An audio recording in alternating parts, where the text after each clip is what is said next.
Welcome to your Daily Writing Habit, episode number 796. If you're writing a book or thinking about it, or maybe you've started writing your book but you need some help getting it done, you are in the right place. Good morning, everyone. Happy Sunday. I'm your host, Christine Whitmarsh. If you're looking for me online, look for Christine Inc., like that stuff we write with. Each day, I'm sharing with you the writing habits I've learned over my 19 years as a ghostwriter, book coach, and author. I have found that three things in particular have a huge impact on your success as an author, and they have the ability to turn someone who barely sees themselves as a writer into a published book author. Those three things are writing fundamentals, productivity, and mindset habits. And once again, good morning, everyone. Happy Sunday. As we do every Sunday here on the show, it is Sunday Story Time, where I grab a book off my bookshelf, whether it's one of my own books or a client book or a book that has positively impacted me in some way. I read an excerpt from that book and then pose some sort of learning question for you to help you with your writing. Today I've chosen an excellent book that, believe it or not, I've just recently finished reading for the first time. I know it's very popular amongst authors. It's called The War of Art: Break Through the Blocks and Win Your Inner Creative Battles by Steven Pressfield. Highly recommend this book if you haven't read it. Even if you have, read it again. And the excerpt I'm going to read today is called Resistance and Victimhood, but I'm going to define what Mr. Pressfield means by resistance before we do that. And earlier in the book, he wrote this: "There's a secret that real writers know that wannabe writers don't, and the secret is this: it's not the writing part that's hard. What's hard is sitting down to write. What keeps us from sitting down is resistance." So moving on to resistance and victimhood.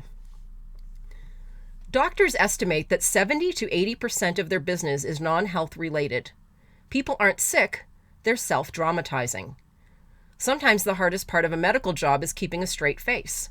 As Jerry Seinfeld observed of his 20 years of dating, that's a lot of acting fascinated. The acquisition of a condition lends significance to one's existence, an illness, a cross to bear.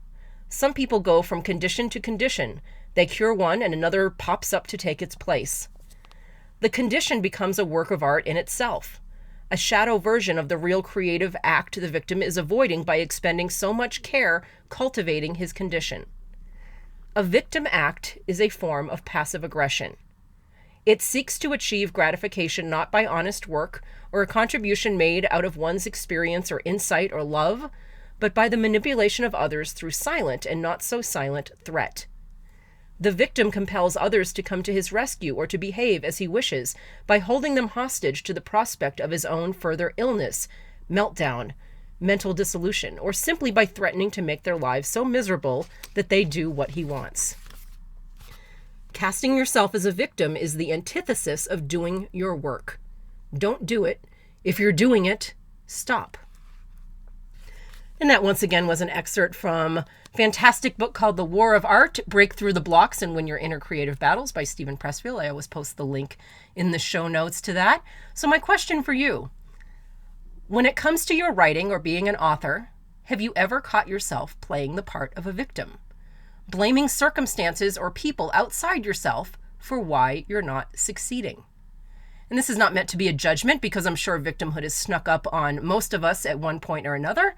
Just a little dose of self-awareness so that when it tries to trick you again, you can spot that little bugger. Thank you for joining me here on your Daily Writing Habit, where I am helping you write and finish writing an awesome book. And please drop by my Inc. Authors group and let us know how we can hold you accountable to your writing goals and help you get past resistance, and anything else that you need from us. Let us know. Inc. Authors on Facebook. Until tomorrow, happy writing.